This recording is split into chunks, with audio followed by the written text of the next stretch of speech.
Welcome everybody to the EMIT Podcats. I'm Riley, this is Savannah, that's Kayla, and we'll be talking about week 5 in our robotics competition.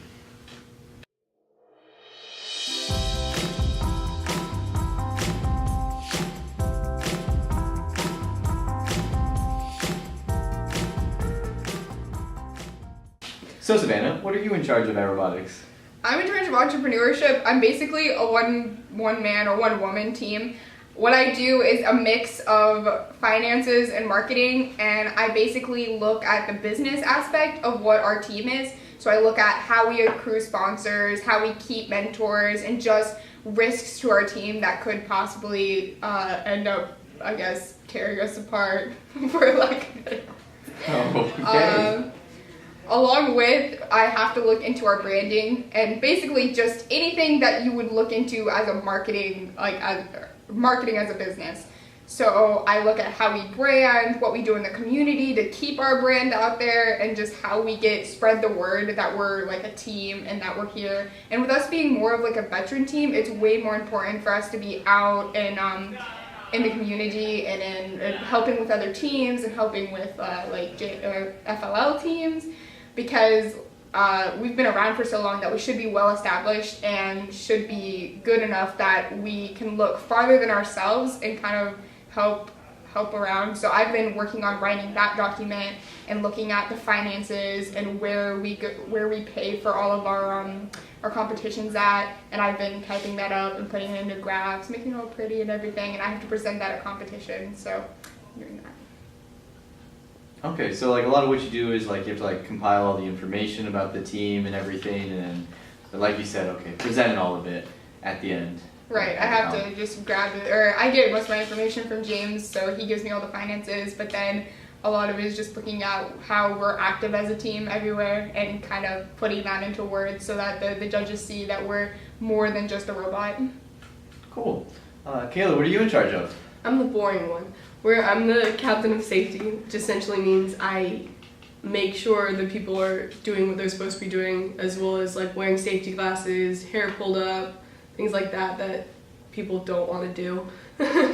You're just the buzzkill, aren't you? Honestly. Yeah. I also have to year after year write this thing called the safety test or a PIT test, however you want to refer to it, which has questions about team safety and then a little bit about our team kind of leaders and stuff like that, and then more specifically game questions that have to do with the game manual that we have year after year kind of thing, to make sure people actually know what they're talking about when they try to describe the game and such. So I kind of also have a say in that, and one thing we've been working on, and this is like just recently, as in like a day or so ago, is that we want to make sure that every kid can have a pair of safety glasses, because people just walk into the protection room and just go crazy and grab them. So we're going to start, last year we tried stickering them, and that didn't go too well because all the stickers ended up pretty much falling off and people kind of fell off the train. But this year we're actually going to like Dremel numbers into the glasses to make sure like you know your number and these are your safety glasses and you're going to keep them, and then you're responsible for them. So it'll be a way to ensure that everybody has the safety glasses and everybody knows who they are, because their numbers won't fall off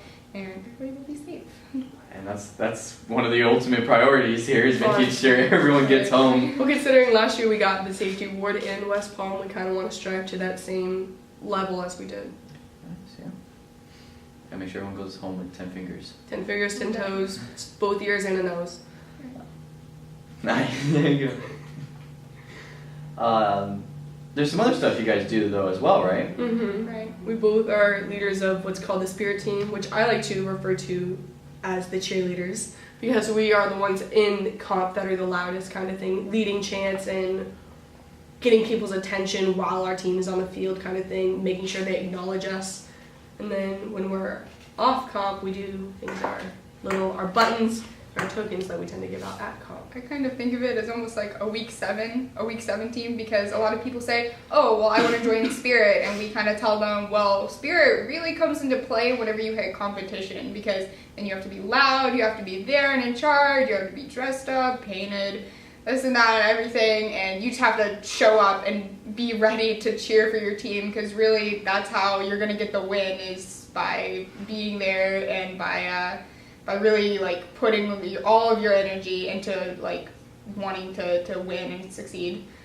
And another comp thing is we make t-shirts every year. And for years past, we've had what we call thematic shirts, which are basically aligned with the year's game and such like that. So last year it was power up, so we had a digitized cat and stuff like that. But this year, because it's deep space, we have what is our Illumicat symbol, the one that's on this button here, that is actually on the shirt, but is inside of an astronaut suit. So it's more like in space, deep space. You can see where he is. There's a couple, I think there's a planet, there's a galaxy, and there's a couple stars behind him. Another cool aspect about our shirts this year is that it's our 10th anniversary, which is basically, it's kind of like, happy birthday, Willie. But kind of to nod to that, on our shirts, we put on there helping Illumicats reach the stars since 2009, kind of just to say that we're a veteran team once again, and that we've been here and been in the community like since 2009, and that we really want to like hit it home that it's our 10th year and that we're here to stay.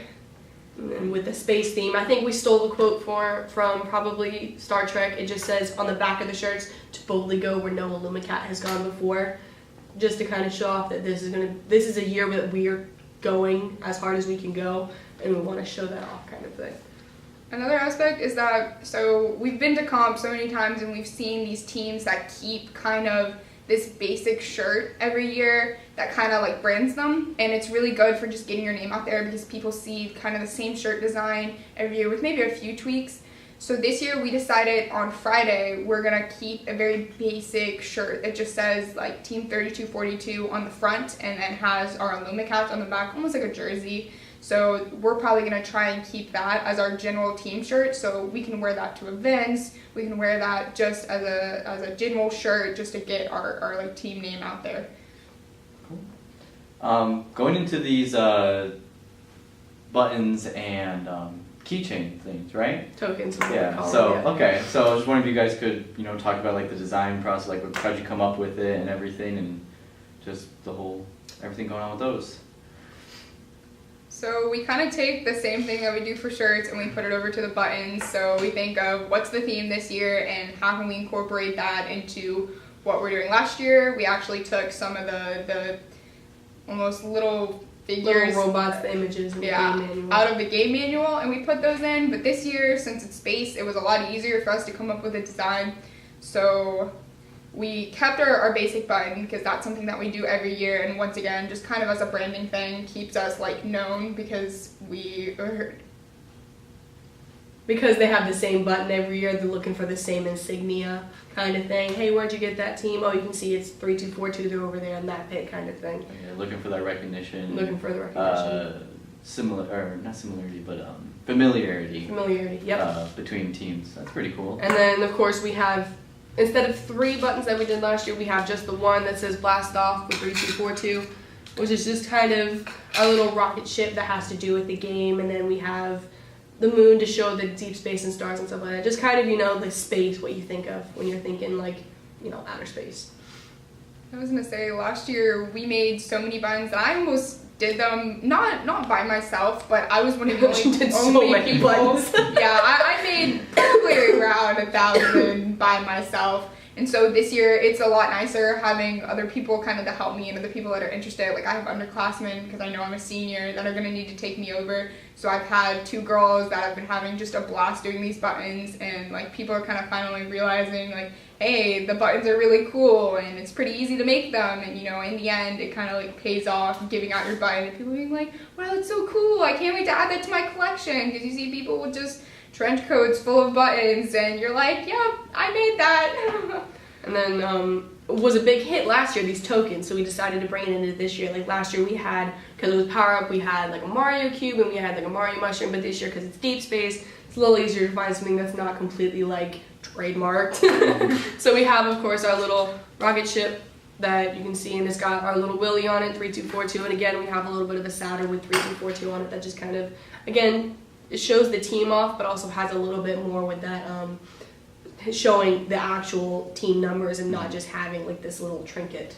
So people love the laser cut and the 3D print stuff. They just love to see that because not every team has the funds or the resources to get a machine like that. So whenever they see something like that that's so clean cut and just kind of out there that's not really buttoned, they go for it and they'll grab for that. And they say last year we didn't even make enough for people just to go through and just grab them because they were going so quick. Our Orlando comp is Thursday, Friday, Saturday, and about noon on Friday we were completely out of our tokens. We still had a bajillion buttons left over because we made, I don't know, close to 3,000, but we did not have nearly the amount of tokens that we thought we needed. It's just kind of something unique, and I know like everybody's probably going to be using like rockets and planets, but we like put our CAD on it and everything, and we're able to do that with like the AutoCAD and everything, which kind of brings in our skills already. So we've been linking up with 3D design and 3D printing to help us do that.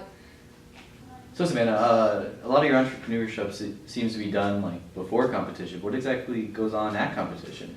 So at competition, I have to take and print out the business plan. I need to know it inside and out, and I also need to let basically leaders of the team know kind of what's going on, so that if somebody comes and interviews them, they can say, hey, this is our financial plan, this is what we have put in place, so that we can kind of get rid of any kind of financial risk in our team and everything else. So I basically talk to them, and then whenever I get to competition, I set a time for people to come by and they ask me questions about it, like how do you keep this business plan, or what do you do to fix your risks or fix your threats as a team, and I talk to them about that, and then that's an award that can be given to us in competition. And it doesn't guarantee us a spot in nationals, it's not that big of an award, but it shows that we thoroughly have a business plan set in place as a team, and that we know how to use our finances, and we know how to mitigate any risks that we have as a team, and we're in good standings financially. Along with the fact that it kind of links over into getting more sponsors, because we're always looking for more sponsors, just people who want to work with us and people who want to get interested in what we're doing. So actually during comp, I work as an ambassador, and I take all the sponsors that come in and want to see what's going on, and I give them tours around so that they kind of they see what they're putting their money into and why they sponsor us, and they really get to see kind of a student's story and why they would join a robotics team. Cool. Well, it seems like you guys are part of the teams that, while not necessarily building a robot, I mean, I don't think a lot of people realize how important and like a part of robotics itself that you guys bring in. So it's a pretty cool insight. Is there anything else you guys want to talk about? I'm good. Well, that is our week 5 video, guys. Thanks for tuning in to the EMIT Podcats. We'll have a week 5 video if you guys want to see everything else going on. So yeah, thanks for watching.